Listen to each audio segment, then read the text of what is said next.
बिस्मिल्लाहिर्रहमानिर्रहीम। अस्सलाम वालेकुम व्यूअर्स।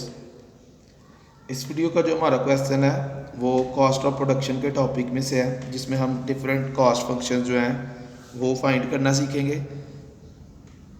और आज की वीडियो में दो क्वेश्चन मैं सॉल्व करूंगा। Question number 1 is given total cost function. Total cost function जो है वो गिवन है, C is equal to Q cube minus 4Q square plus 10Q plus 75। Find number 1। First में हमने फाइंड करना है फिक्स्ड कॉस्ट। फिक्स्ड कॉस्ट हम उस कॉस्ट को कहते हैं जिसका क्वांटिटी ऑफ आउटपुट के साथ कोई तल्लुक नहीं होता। लेवल ऑफ आउटपुट ज़ीरो भी हो तो शॉर्ट रन में फर्म को फिर भी ये कॉस्ट जो है वो इस कॉस्ट का सामना करना पड़ता है। तो टोटल कॉस्ट की इक्वेशन में, टोटल कॉस्ट के फंक्शन में से हम फिक्स्ड कॉस्ट कैसे फाइंड करते हैं। टोटल कॉस्ट की इक्वेशन में जो टर्म Q के बगैर है, जिस टर्म के साथ Q नहीं है वो फिक्स्ड कॉस्ट की वैल्यू है। जैसे कि इस इक्वेशन में 75 के साथ Q नहीं है तो fixed cost is 75। Second part में हमने वेरिएबल कॉस्ट फाइंड करनी है। वेरिएबल कॉस्ट इज, अब वेरिएबल कॉस्ट का जो है वो डायरेक्ट रिलेशन होता है क्वांटिटी ऑफ आउटपुट के साथ। आउटपुट में इजाफे के साथ साथ वेरिएबल कॉस्ट में भी इजाफा होता है और आउटपुट में कमी के साथ वेरिएबल कॉस्ट में भी कमी होती है। और जब आउटपुट ज़ीरो हो तो वेरिएबल कॉस्ट भी ज़ीरो होती है। तो टोटल कॉस्ट की इक्वेशन में से हम वेरिएबल कॉस्ट कैसे फाइंड करते हैं। टोटल कॉस्ट की इक्वेशन में Q वाली जितनी भी टर्म्स हैं वो वेरिएबल कॉस्ट को रिप्रेजेंट करती हैं और वेरिएबल कॉस्ट को हम VC से डिनोट करते हैं। वेरिएबल कॉस्ट को VC से और फिक्स्ड कॉस्ट को FC से डिनोट किया जाता है। तो इस इक्वेशन में जो Q वाली टर्म्स हैं जैसे कि Q cube minus 4Q square plus 10Q, ये वेरिएबल कॉस्ट है। नेक्स्ट हमने नंबर 3 थर्ड पार्ट में हमने average variable cost. Average variable cost को AVC से डिनोट करेंगे, average variable cost per unit variable cost of output. Average variable cost क्या है? Per unit variable cost of output. और एवरेज वेरिएबल कॉस्ट को find करने के लिए हम वेरिएबल कॉस्ट को Q पे डिवाइड करते हैं। हमने जिस फंक्शन की एवरेज फाइंड करनी हो उस फंक्शन को हम क्वांटिटी पे डिवाइड करते हैं तो एवरेज आ जाएगी VC ओवर Q। और VC है Q cube minus 4Q square plus 10Q divided by Q। Numerator में 3 टर्म्स हैं, तीनों को 1 बाय 1 हम Q पे डिवाइड करेंगे। तो जब Q क्यूब को Q पे डिवाइड करेंगे तो ये एक पावर कम हो जाएगी, आ जाएगा Q square minus 4Q square को Q पे डिवाइड करेंगे, इसकी भी एक पावर कैंसिल हो जाएगी तो ये आ जाएगा Q plus 10।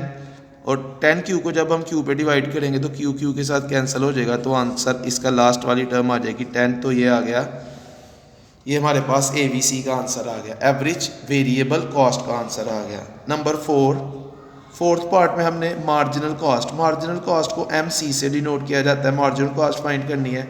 Marginal cost calculate करने के लिए हम टोटल कॉस्ट का डेरिवेटिव लेते हैं, क्योंकि मार्जिनल कॉस्ट जो है वो है change in total cost, change in total cost due to 1 unit change in level of output. Output में 1 यूनिट इजाफा करने से जो टोटल कास्ट में चेंज आती है उसे हम कहते हैं मार्जिनल कास्ट। तो मार्जिनल कास्ट कैलकुलेट करने के लिए हम टोटल कास्ट का डेरिवेटिव लेते हैं DC over DQ, D over DQ, differentiate with respect to Q। C को हमने डिफरेंशिएट करना है with respect to Q। Bracket में हम C की वैल्यू जो कि है Q क्यूब वो पुट करेंगे, Q cube minus 4Q square plus 10Q plus 75। अब ब्रैकेट में 4 मुख्तलिफ टर्म्स हैं, हर एक का 1 बाय 1 हम डेरिवेटिव लेंगे। Q क्यूब का derivative with respect to Q ये 3Q स्क्वेयर के इक्वल होता है, और Q स्क्वेयर का derivative with respect to Q ये 2Q के इक्वल है। Q का derivative with respect to Q 1 के इक्वल, और कांस्टेंट टर्म का derivative with respect to Q 0 के इक्वल। कांस्टेंट टर्म जो Q के बगैर है, जो कांस्टेंट टर्म Q के साथ मल्टीप्लाई हो रही है वो डेरिवेटिव के साथ भी मल्टीप्लाई होगी। तो क्यू क्यूब का डेरिवेटिव आ जाएगा 3q²। अब ये -4q² के साथ मल्टीप्लाई हो रहा है, तो ये -4q² के डेरिवेटिव के साथ भी मल्टीप्लाई होगा। -4 एज इट इज़ और q² का डेरिवेटिव आएगा 2q। इसी तरह +10 एज इट इज़ और q का डेरिवेटिव 1। अब +75 के साथ q नहीं है, इसलिए इसका डेरिवेटिव आएगा 0। तो MC का आंसर आ गया 3q² -4 2 से मल्टीप्लाई होगा -8q +10। ये मार्जिनल कॉस्ट का आंसर आ गया। सेकंड क्वेश्चन जो है हमारा, सेकंड क्वेश्चन में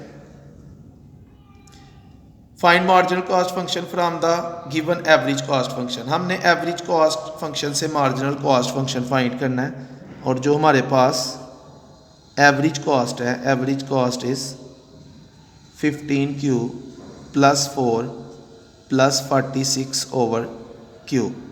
अब जो मार्जिनल कास्ट है, जैसे हमने ये फर्स्ट क्वेश्चन में मार्जिनल कास्ट फंक्शन फाइंड किया है, तो मार्जिनल कास्ट जो है वो है डेरिवेटिव टोटल कास्ट का। टोटल कास्ट का हम डेरिवेटिव लेंगे तो मार्जिनल कास्ट फंक्शन आएगा। लेकिन इस क्वेश्चन में हमें एवरेज कॉस्ट गिवन है, तो पहले हमें टोटल कास्ट फंक्शन फाइंड करना पड़ेगा। वो हम एवरेज कॉस्ट के फार्मूले से फाइंड करेंगे। एवरेज कॉस्ट AC का जो फार्मूला है वो है TC/Q।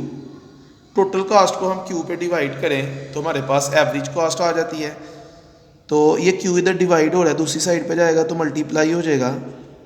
और अगर हम एवरेज कास्ट को मल्टीप्लाई करें क्वांटिटी के साथ तो हमारे पास टोटल कास्ट की इक्वेशन आ जाएगी। तो पहले हम एवरेज कॉस्ट की इक्वेशन से टोटल कास्ट की इक्वेशन फाइंड करेंगे, फिर हम उसका डेरिवेटिव लेंगे तो MC की वैल्यू आ जाएगी। TC = एवरेज कॉस्ट है 15q + 4 + 46/q × q। ब्रैकेट में 3 मुख्तलिफ टर्म्स हैं, तीनों को q के साथ मल्टीप्लाई करेंगे तो ये आ जाएगा 15q² + 4q से मल्टीप्लाई होगा +4q + 46/q, q से मल्टीप्लाई होगा तो ये q इस q के साथ कैंसिल हो जाएगा। ये हमारे पास TC टोटल कास्ट की इक्वेशन आ गई, टोटल कास्ट फंक्शन आ गया। अब हमने मार्जिनल कास्ट फंक्शन फाइंड करना है। MC = d/dq of TC। हमने TC को डिफ्रेंशिएट करना है विद रिस्पेक्ट टू Q, तो हमारे पास MC आ जाएगा d/dq ऑफ, ब्रैकेट में हम TC की वैल्यू पुट करेंगे 15q² + 4q + 46। 1 बाय 1 इन तीनों टर्म्स का डेरिवेटिव लेते हैं। जैसे हमने इधर डेरिवेटिव लिया है 15 एज इट इज़, और q² का डेरिवेटिव है 2q + 4 सेम, और q का डेरिवेटिव 1, और +46 के साथ q नहीं है, +46 का डेरिवेटिव आ जाएगा 0। तो MC मार्जिनल कॉस्ट का आंसर आ गया 15 × 2 30q + 4।